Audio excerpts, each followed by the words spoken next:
In this video, I will cover the Bureau of Indian Affairs Office of Justice Services. I am Nicholas, and you're watching the Law Enforcement Agency Information Channel.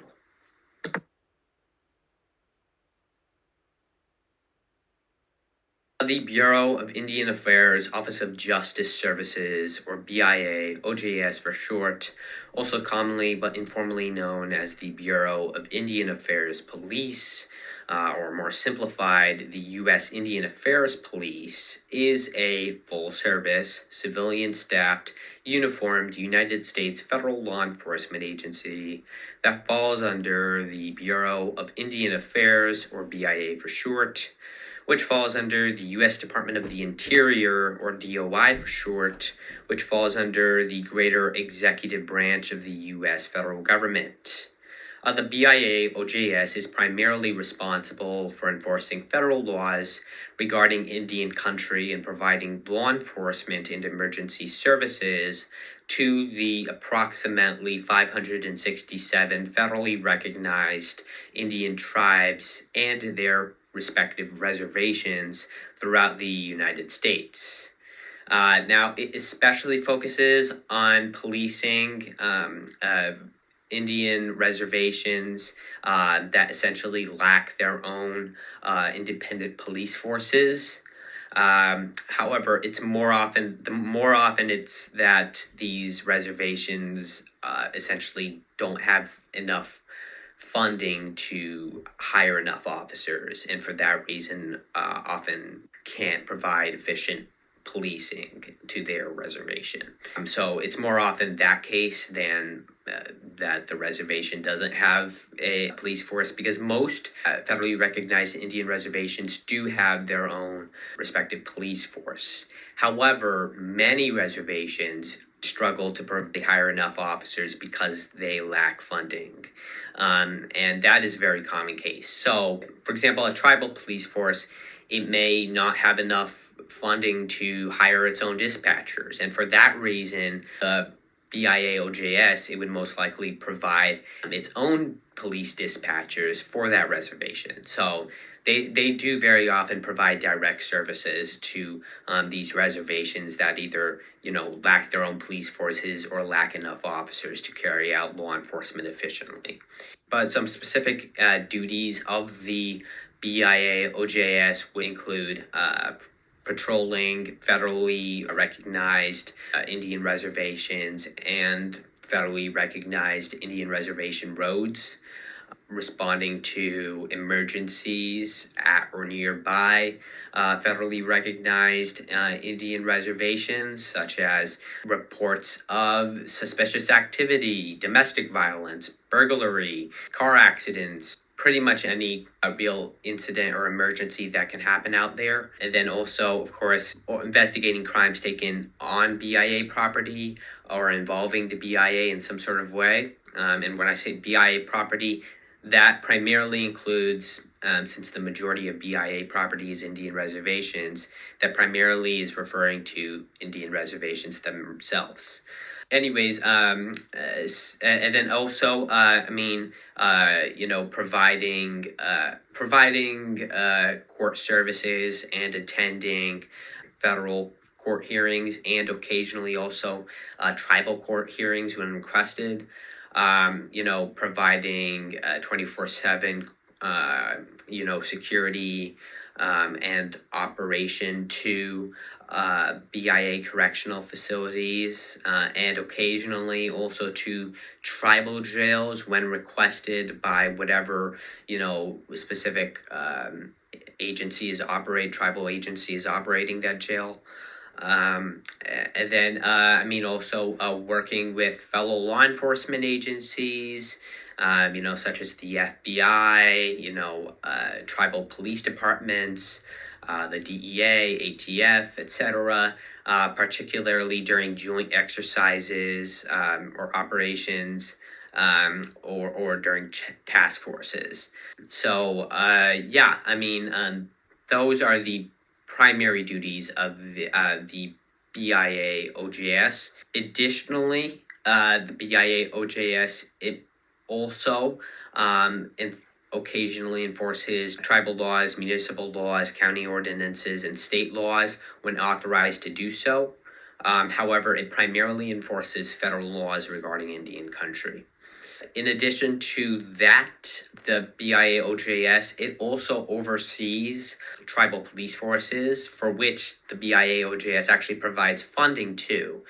So essentially, while these tribal police forces are subject to constitutional sovereignty, the BIA OJS, it still oversees these tribal police forces because it provides direct funding to them, and it wants to make sure that that funding isn't being used to, for example, pay corrupt officers. So while they are completely subject to constitutional sovereignty, they are still overseen by the BIAOJS. But I mean, their overall mission is really to just work with the Native American community to enhance public safety and community policing. So, yeah.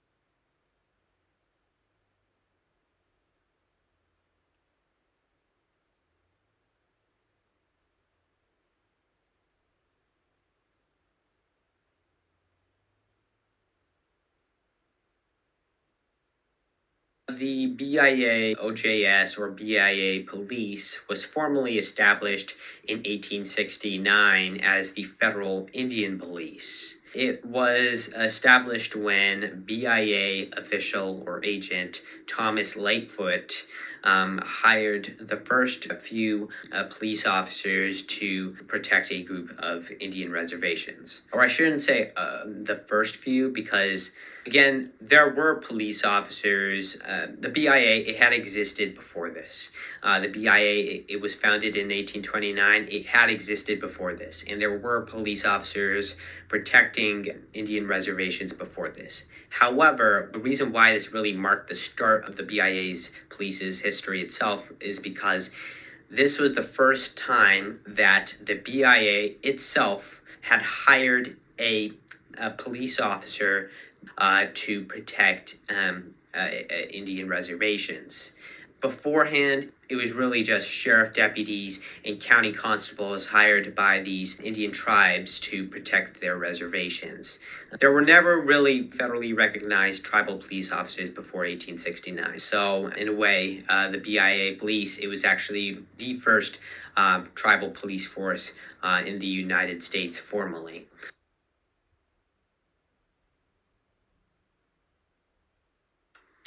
In 1885, Congress passed the Major Crimes Act, which was essentially a federal law that expanded the federal government's authority to investigate and prosecute major crimes like homicide, rape, kidnapping, etc., within Indian country, which used to be handled by tribal governments.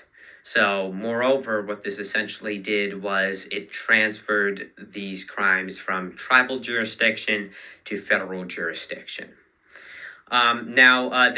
This act, the Major Crimes Act, was made in response to the 1883 Supreme Court decision, El Parte Crowd Dog, which essentially ruled that tribal courts have jurisdiction over major crimes taken within their reservations, not the federal government. Now, why this was a problem? Well, essentially, the federal government, it did not like the fact that it funded these reservations, and yet it did not have control over the crimes taken within them. So essentially, it wanted to take matters into its own hands. So essentially, Congress, it decided to essentially establish that law for that reason. But the law, the Major Crimes Act, it has received multiple critiques throughout the past or actually, let me just go back to what I was saying earlier about the Supreme Court decision. The main reason why the Supreme Court decided that that tribal courts had jurisdiction over crimes taken within their reservations, not federal courts, is that essentially it was essentially due to constitutional sovereignty and independence, as derived from the um, U.S. Commerce Clause. So that was mainly it. But which is why after the passing of the Major Crimes Act, Congress was commonly criticized for violating constitutional sovereignty by making that act, as it essentially extremely limited the tribal government's authority to, investigate, police, and to prosecute their, own reservations. So that that that upset many tribes. They thought their independence was being taken. So yeah, I mean, but what happened was later on, in 1886, a Supreme Court decision known as United States versus Kagma. I don't know if I'm pronouncing that right, but it essentially determined that essentially that the Major Crimes Act, it was established legally and did not violate constitutional sovereignty, as Congress, as a part of the federal government, is obligated to protecting, essentially because what they argued, the Supreme Court argued, was that it was legal because it was not limiting constitutional sovereignty, but Congress was simply regulating Indian affairs, which it has an obligation to do, because essentially as the Supreme Court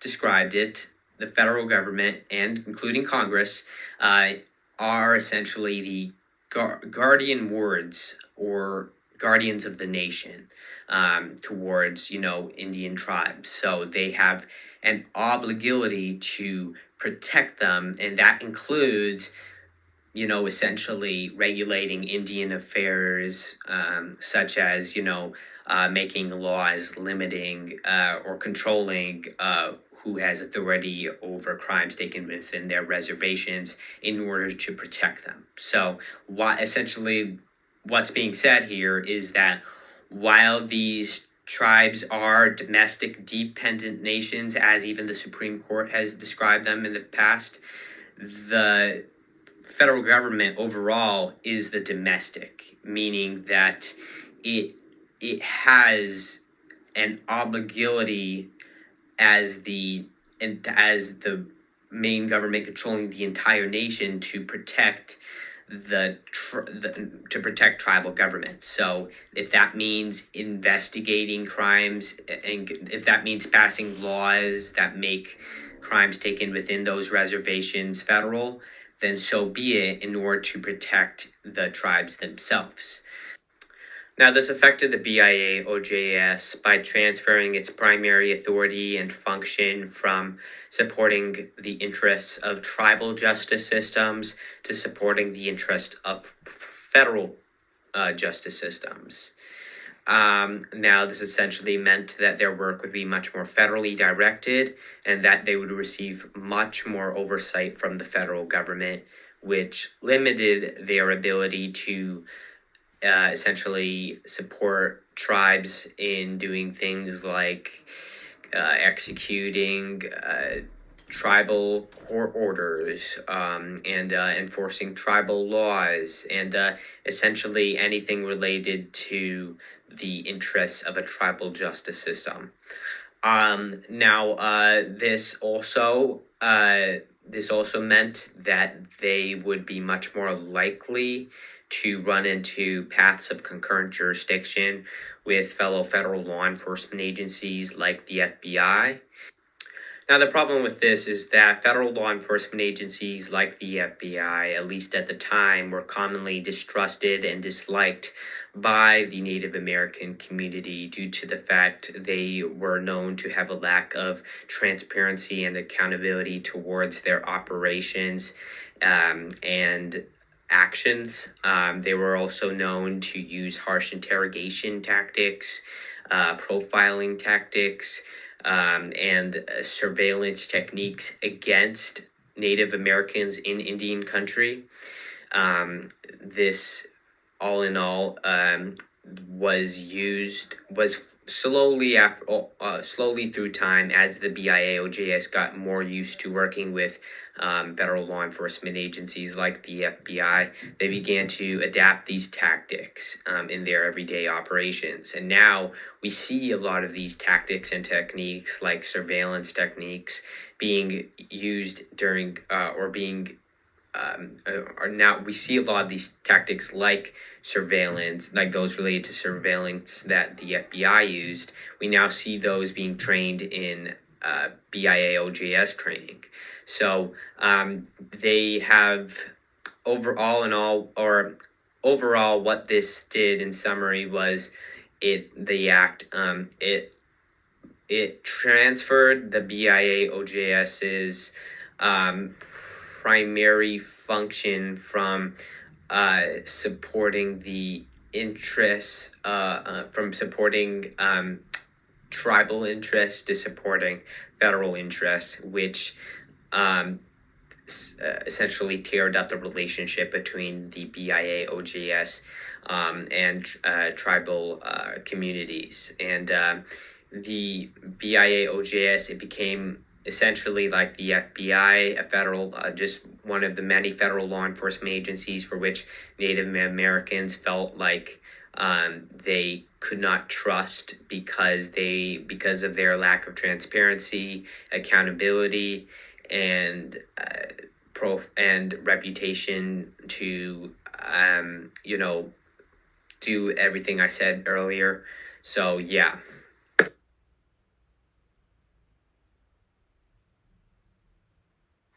In 1886, Congress passed law making it illegal to kill or assault a U.S. Indian police officer, as they phrased it, on Indian reservations. This was due to the recent murder of a U.S. Deputy Marshal known as Sam Sickkiller, who was a Native American.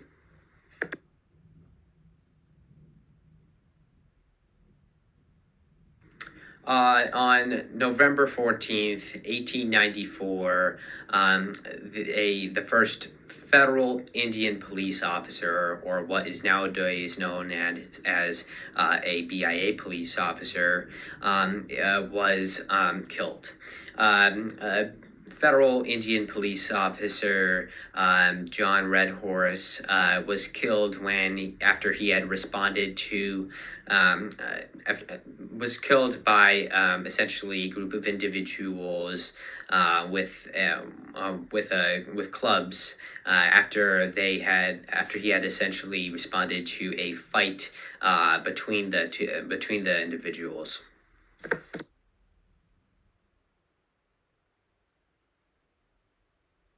In 1908, federal Indian police officer William Pussyboot Johnson became the first chief special officer to command a group of officers to enforce federal prohibition laws, which were at the time laws that prohibited the use, sale, or distribution of alcohol or liquor, since this was during the Prohibition period. He was charged with enforcing those laws within federal Indian reservations throughout the United States. This was also around the time that the BIA, that the Federal Indian Police, or BIA Police, started to become more organized and structured.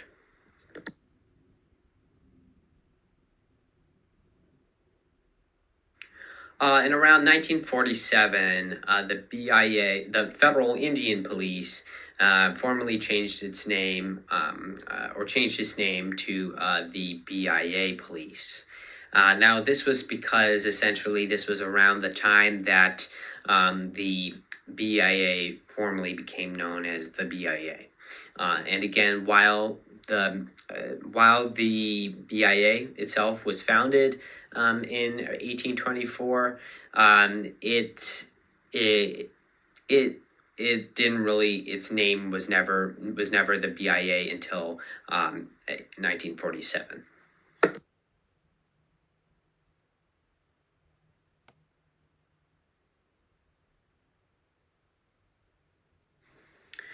In 1972, a group of primarily Native American protesters from the American Indian Movement, or AIM for short, took control of the BIA's headquarters in Washington, D.C. The motive of the protest was to influence high-ranking BIA officials, members of Congress, and the president to stop depriving them of their tribe's rights and to provide more funding for things like better education services, health services, justice services, and living conditions. You see, ever before the protest started, several tribal communities have lived under poor living conditions due to severe underfunding. In fact, underfunding for tribes has been an issue for centuries, ever since the founding of the United States, and continues to this day, which is why activists from AIM gathered together to form the 1972 BIA building takeover to stimulate change. These also came under the belief that they were being treated unfairly compared to non-natives. For example, non-tribal schools may have received more federal funding than tribal schools, which was widely considered unfair by the indigenous community. Anyways, how does this involve the BIA-OJS, do you ask? Well, during the entire incident, several BIA police officers were on scene. It began with protesters trying to negotiate with BIA police officers on deals like better funding. However, it soon escalated when protesters began to realize they weren't receiving their demands and that the entire negotiation was just used as a stall. That was when they began to take over the complex. When a federal court ordered them to come out, they rejected the order. In turn for rejecting an order from a federal court, U.S. deputy marshals arrived and began attempting to raid. Except the building was barricaded, full of armed people and unarmed civilian employees. The employees inside were essentially hostages, as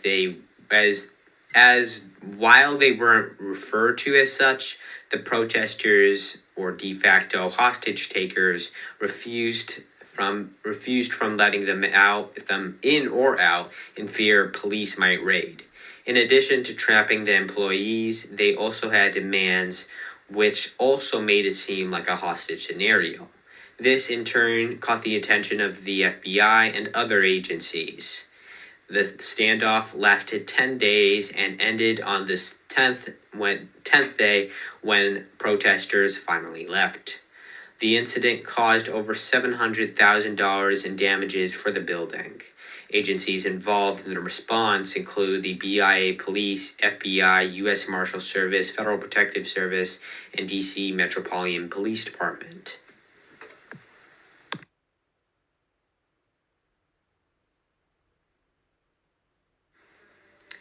In 1973, a group of approximately 200 Oglala and American Indian Movement, or AIM for short, activists took control over the town of Wounded Knee, a section of the Pine Ridge Indian Reservation, which is located in the southwestern side of South Dakota.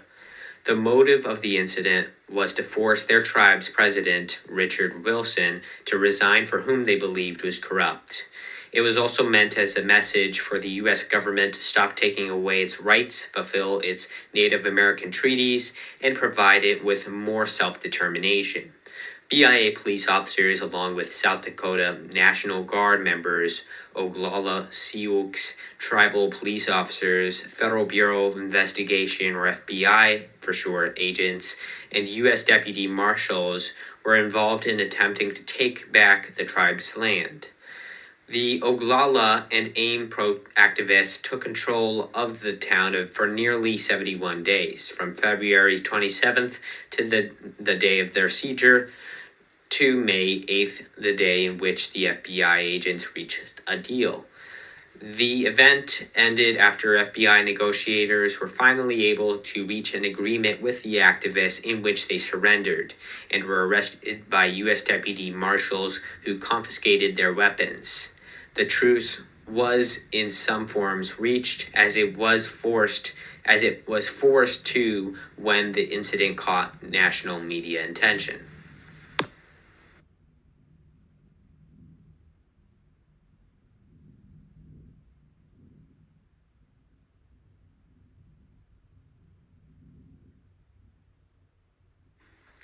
The BIA police was one of the many federal law enforcement agencies that changed in response to 9/11.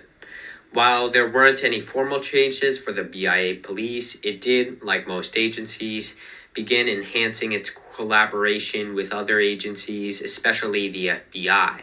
Now, slightly relevant considering what I'm about to tell you involves a federal officer of the Department of the Interior, which the BIA police is a part of. An interesting fact is that Richard Guadango, don't know if I'm pronouncing his name correct, was the only federal law enforcement officer aboard any of the 9/11 flights. He was a federal law enforcement officer from the U.S. Fish and Wildlife Service's Refuge Law Enforcement Division. He died on Flight 93, which was not that surprising to me considering that Flight 93 was the only flight that fought back against the hijackers. Therefore, it makes sense that out of all flights that he was on that particular flight as a highly trained federal law enforcement officer, he'd be the only one he'd be one of the few, I should say, to have the guts to rise up against armed terrorist hijackers.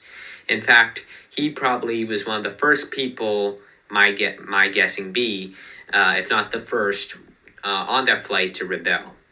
He really carried out his duty as a federal law enforcement officer to protect the homeland, as if not for him and all the other passengers aboard that flight may have been headed towards the capital of Washington, D.C. And God, how much destruction that would cause, don't even want to know. By the way, I'm planning on making a documentary video about the September 11th attack soon. I'm just working on other videos, but I will make that very soon. So stay tuned.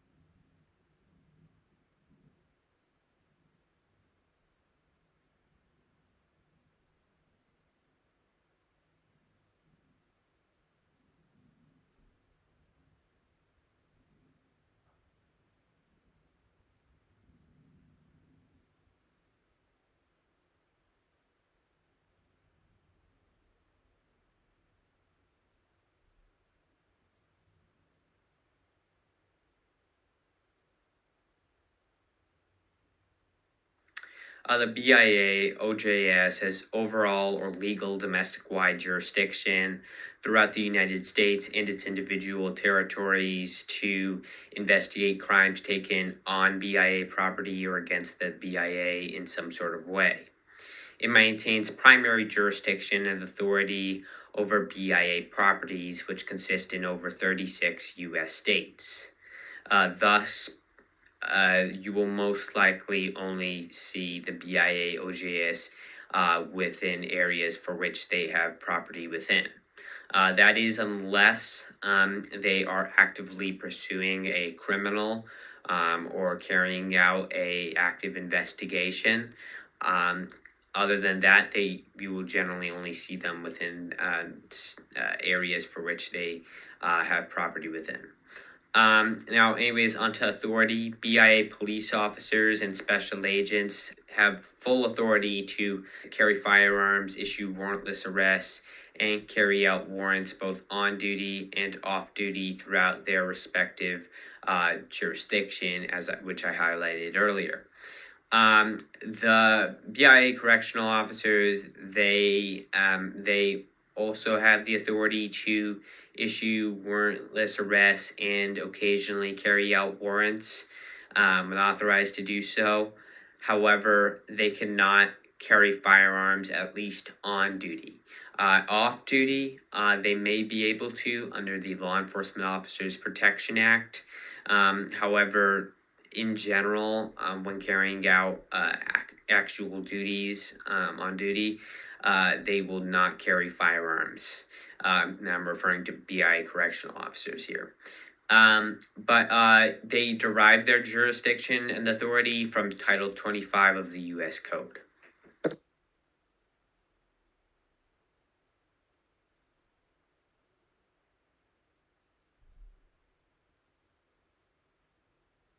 BIA police officers train for approximately 13 weeks at the Federal Law Enforcement Training Center, more specifically the U.S. Indian Police Academy, a component of the Federal Law Enforcement Training Center, or FLETC for short, which is located in Artesia, specifically the one in Artesia, New Mexico. The 13 weeks training at the U.S. Indian Police Academy in Artesia, New Mexico, that's only for actually getting into the agency. There will be more on-the-job training after this, but right now I'm just getting into the actual training to get into the agency.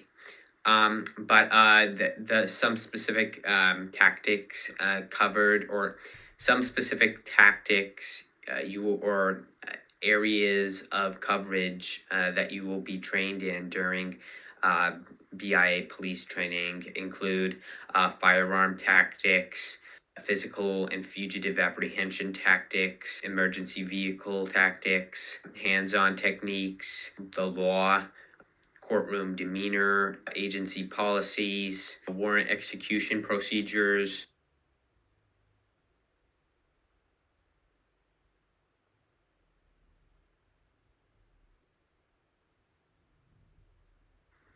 In order to become a BIA corrections officer, or for that matter, pretty much any corrections officer within Indian country, you must undergo an approximately 6-week-long training program known as the U.S. Indian Country,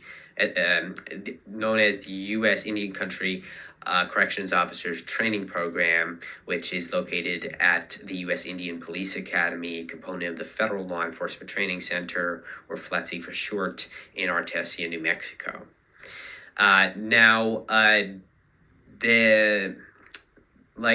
Like in the case of BIA police officers, if you are conducting a lateral transfer to a BIA, if you are currently conducting a lateral transfer from another 0007 position, like a Federal Bureau of Prisons corrections officer, to become a BIA corrections officer, you may be given a reduced amount of training time. The specifics I'm not really sure about, but I know that they will generally give you a reduced amount of training time. Some areas of coverage during BIA corrections officers training would include firearm tactics, physical and fugitive apprehension tactics, radio communication techniques, emergency vehicle operations tactics, de-escalation techniques and tactics. Also warrant execution procedures, facility security techniques and tactics, the law, department and agency policies, including those on use of force, and medical tactics, such as those for CPR. Those are the primary areas of coverage during BIA OJS corrections officers training.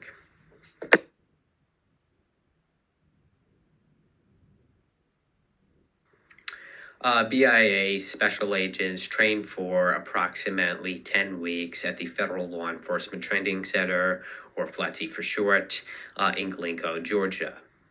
During their training, they are trained in a variety of tactics and techniques, including firearm tactics, emergency vehicle tactics, physical and fugitive apprehension tactics, arrest procedures, raiding and how to properly execute a search warrant, federal criminal and tribal country related laws, department policies, and courtroom demeanor.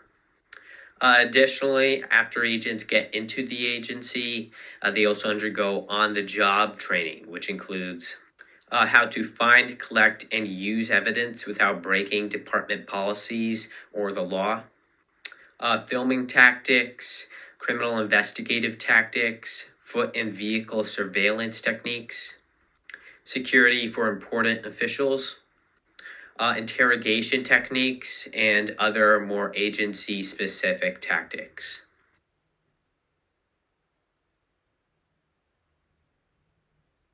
The rank structure of the BIA OJS from high to low is in the following order. Deputy Bureau Director. The Deputy Bureau Director is responsible for leading and managing the BIA OJS as a whole. Below that is the Assistant Deputy Bureau Director, which assists the Deputy Bureau Director in co-leading the BIA, co-leading and managing the BIA OJS. Below that is the Associate Deputy Bureau Director. They generally oversee directorates of the BIA OJS, such as that for field operations. Below that is the Deputy Associate Bureau Director. It co-leads and manages BIA OJS directorates. Below that is a Special Agent in Charge, which leads and manages a geographical district of the BIA OJS, including overseeing all sworn and non-sworn employees within that district. And then below that is a Assistant Special Agent in Charge. It co-leads and manages that geographical district in alliance with the Special Agent in Charge of its district. But then below that are basically three sections, to make it simple. The first section is uniformed policing. Within that, there are 5 ranks. The first rank, highest rank, is Chief of Police. They manage day-to-day policing, manage and lead day-to-day policing activities and operations, uniform policing activities and operations within its BIA geographical agency. Below that, it's important to note that Chief of Police is not an actual rank. It's just a captain or a lieutenant holding a position.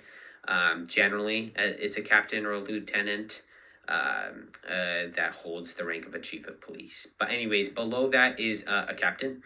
Captain assists the Chief of Police in overseeing day-to-day activities within its geographical agency. The difference is the Chief of Police, it generally oversees geographical agency-wide operations, just like how the Special Agent in Charge generally oversees district-wide operations, while the captain, it basically generally, it also oversees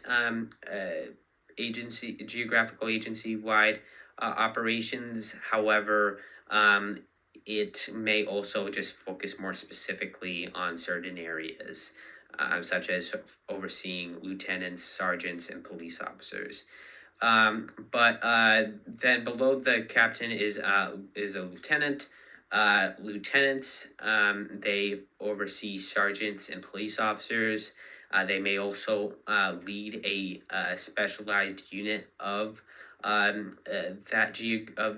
specialized uniform policing unit within that geographical agency, such as a canine unit. But then below that is a sergeant. They oversee police officers and serve as the first line supervisors for police officers.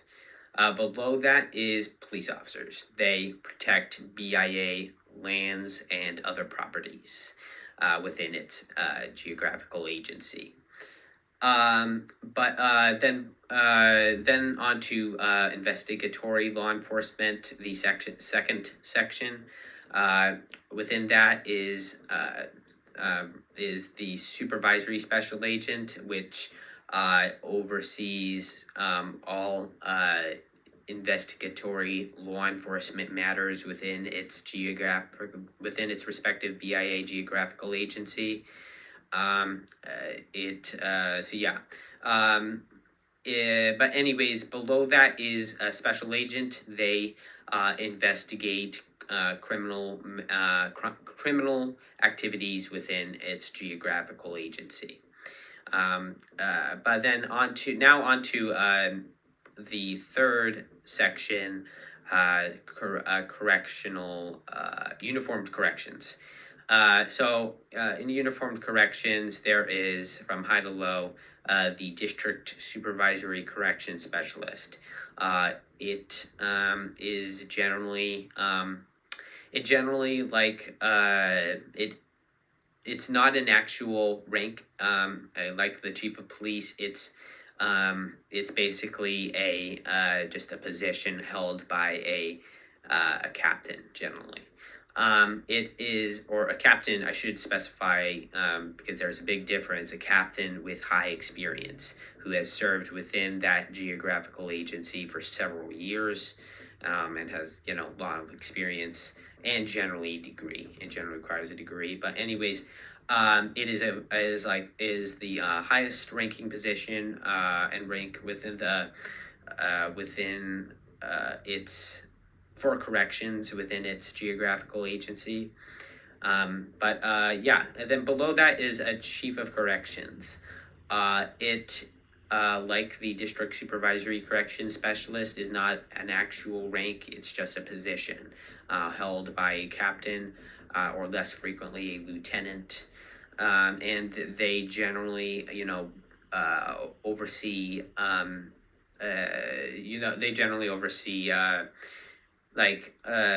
corrections and how corrections is being handled within its geographical agency in alliance with the district supervisory corrections specialist.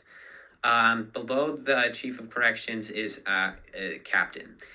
Captain is responsible for overseeing lieutenants, sergeants, and correctional officers within its respective geographical agency.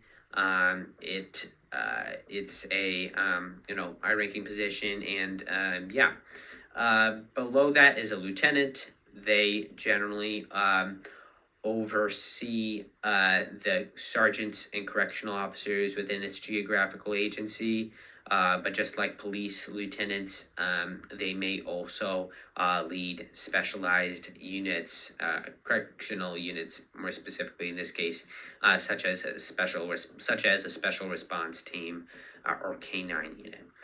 Below that is sergeant. They, just like police sergeants, serve as the first line supervisors for correctional officers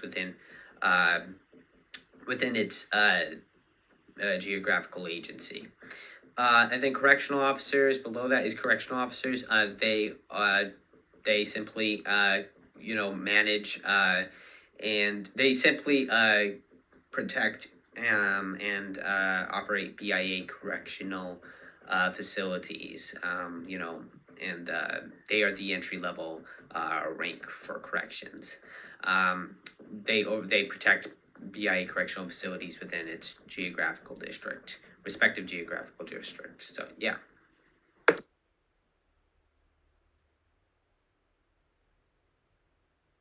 The BIA OGAS reports to the Bureau Director of Indian Affairs, who reports to the Secretary of the Interior, who reports to the President of the United States.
The BIA OJS works with multiple law enforcement agencies, including FLIAs, SLIAs, CLIAs, MLIAs, and TLIAs.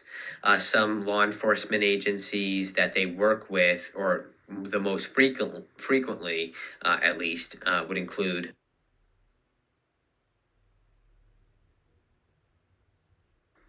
the BIA OJS works with tribal police probably the most frequently out of all law enforcement agencies. There are numerous tribal police forces throughout the country, so I can't really list every single one, but I will say for sure that they work pretty much with them all because they have basically share concurrent jurisdiction over most, if not all, matters, because they work basically on very similar areas, both like both on case matter jurisdiction and territorial jurisdiction. Their jurisdiction often overlaps. They work with them to basically deter crimes and enhance public safety and security within Indian country, while ensuring criminal justice.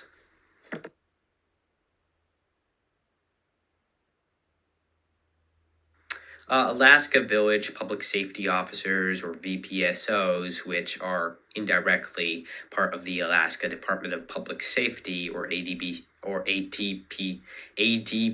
sorry for short, work with BIA police officers, basically on protecting, Alaska Native villages throughout the state of Alaska, particularly those that are both that are operated by tribes that are both state and federally recognized. Now, they work with each other on things like responding to emergencies, joint operations, investigating crime scenes, basically on a lot of shared policing activities. They will work with each other. They will even occasionally run on parallel radio frequencies for better communication and enhanced or quicker response times. They both help each other in times of need. So yeah, they work with each other. Additionally, they also often receive support from Alaska State Troopers, especially in rural areas that within these Alaska Native villages that lack policing. Now, because these Alaska Native villages are both state and federally recognized, they are technically both jointly owned by both the state government of Alaska and the federal government of the United States. Thus, both Alaska state law enforcement and United States federal law enforcement has jurisdiction over them, although federal law enforcement would have primary jurisdiction over them. De facto primary jurisdiction over them. But yeah.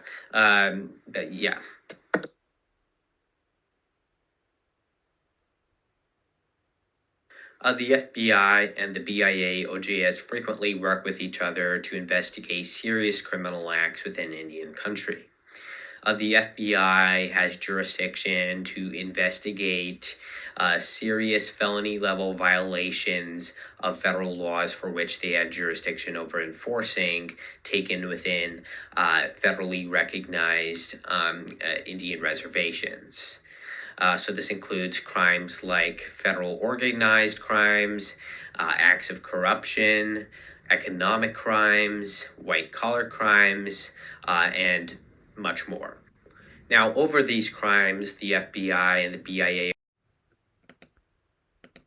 OJS share concurrent jurisdiction.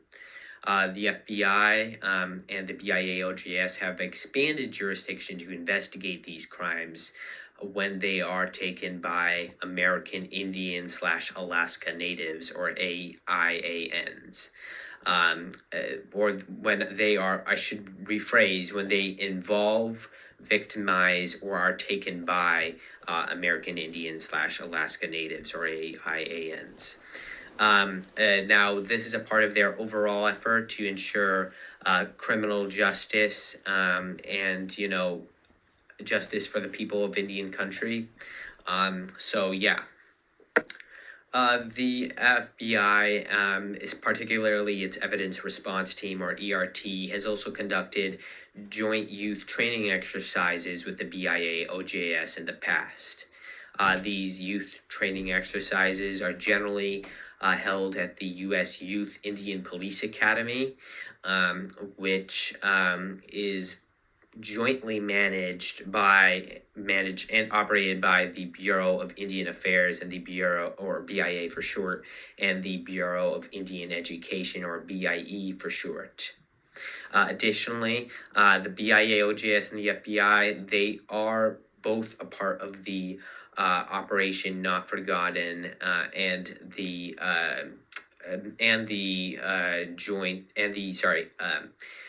Opioid Reduction Task Force.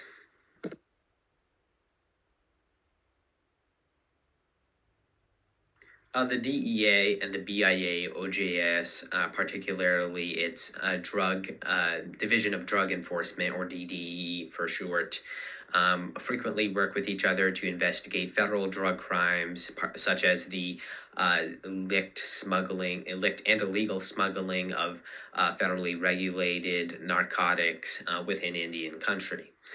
They both are part of the Greater Opioid Reduction Task Force, which is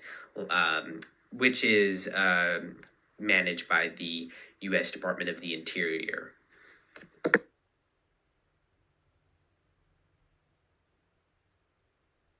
The CBP, particularly its U.S. Border Patrol Division, works with the BIA OJS to combat the illegal smuggling of federally regulated contraband, such as drugs and firearms, within Indian country around U.S. land borders. Now, a good amount of Indian country is located around the U.S. southern border. So, in these areas where reservations are located near the southern border, the BIA, OGS, and Border Patrol can very often be seen working with each other and coordinating with each other over things like, if they find an illegal immigrant, or if they, for example, spot legal activities, they will coordinate with each other over such. The Border Patrol's mission in these joint operations with the BIA OJS is to protect the land border, while the BIA OJS's mission within these joint operations with Border Patrol is to protect the Indian reservations. So, yeah. Both are part of the U.S. Opioid Reduction Task Force, to point that out. Additionally, the CBP, particularly its Office of Air and Marine Operations, or OAMO, has also in the past provided training to youth cadets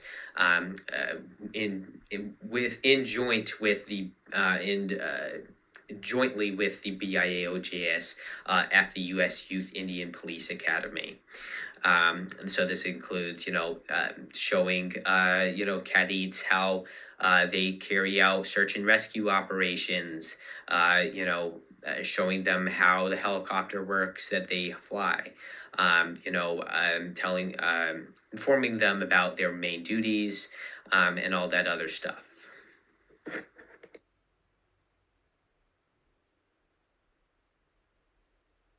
The National Park Service Law Enforcement Ranger Division, or NPS LERD for short, will work with the BIA OJS to protect U.S. national parks that are located adjacent or nearby federal Indian reservations.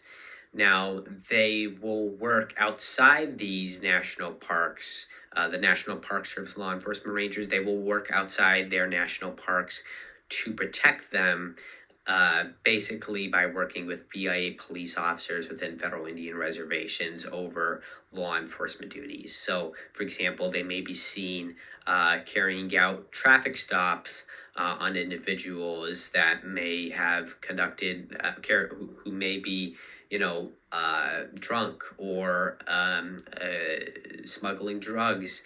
The real focus here is on protecting the national parks themselves, because a lot of times the individuals who are committing crimes within or violations of the law within within the reservation or the national park will end up going to the other land. So if an individual is committing a crime within a national park, that individual will most likely also uh, run into a federal Indian reservation, and that individual who's in the federal Indian reservation may also just go back to the national park. So, which is why the both NPSL, ERD, and BIA OGS may work outside their locations to stop these individuals.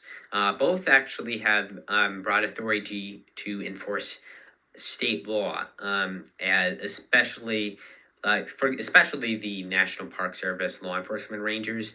They have authority to enforce state law. In fact, they are one of the few federal law enforcement officers who can do so. So they have broad authority over traffic stops. The BIOGS, it may have the authority to enforce state law. That depends on whether they have agreements with the state they are within. I know that most are able to, but the NPS law enforcement rangers, they have a very broad authority to enforce state law. In such matters they will work with each other. So yeah.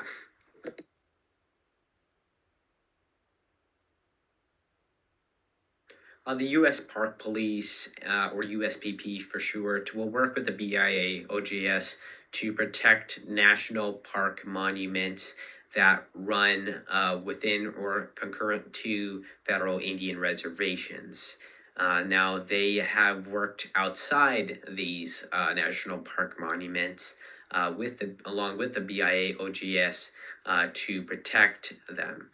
Their focus is just overall.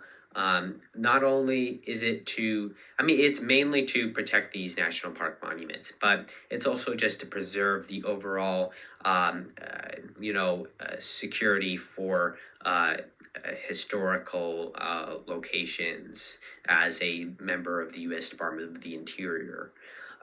So they work outside their lands, both the U.S. Park Police and the BIA-OGS, to prevent criminals from conducting crimes or carrying out crimes within their lands. And through such, they will be seen working with each other. They have been involved in anti-drug task force along with other law enforcement agencies.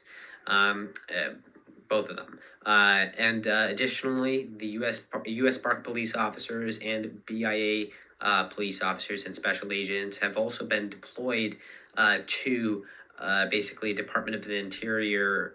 It has search and rescue squads. I'm not sure that's what it's called, but they basically have search and rescue squads that combine law enforcement officers from several U.S. Department of the Interior law enforcement agencies, including the BIA-OGS and USPP, which will basically help in hurricane relief efforts.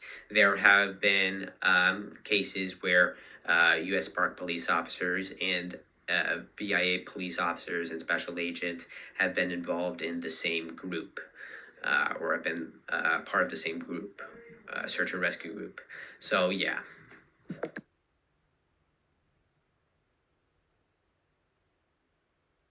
The Bureau of Land Management, or BLM police, will work with the BIA OGS over joint operations and over areas for which they have concurrent jurisdiction.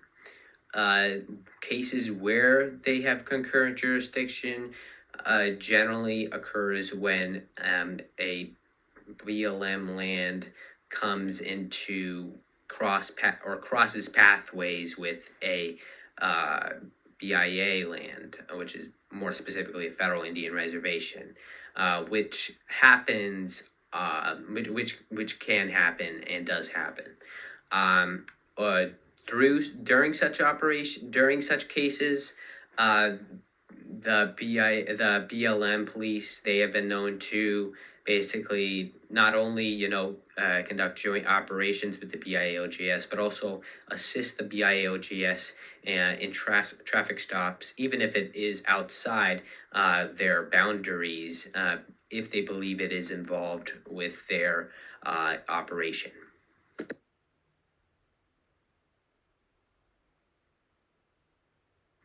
The Bureau of Alcohol, Tobacco, Firearms, and Explosives, or ATF for short, works with the BIA OGS to enforce the laws as such in its name by basically investigating crimes that are taken within these Indian reservations, federal Indian reservations, and basically investigating them when they violate such laws. Um, and then in such cases, working with the BIA OGS. They also work with the DEA and FBI. They have been involved in multiple task forces with the BIA OGS. They the Their work is when it comes to operations on Indian reservations is similar to the DEA. Both basically conduct criminal investigations on Indian reservations, basically for the interest of enforcing federal laws within their jurisdiction. The real thing is that both have been involved in task forces and seizing illegal goods. They have, the ATF, it has investigated reports of arson within Indian reservations before. It has also, investigated, violations of federal firearm laws. And it has seized several legal firearms within Indian reservations before. So, in such manners, they work with the BIA OGS along with other law enforcement agencies.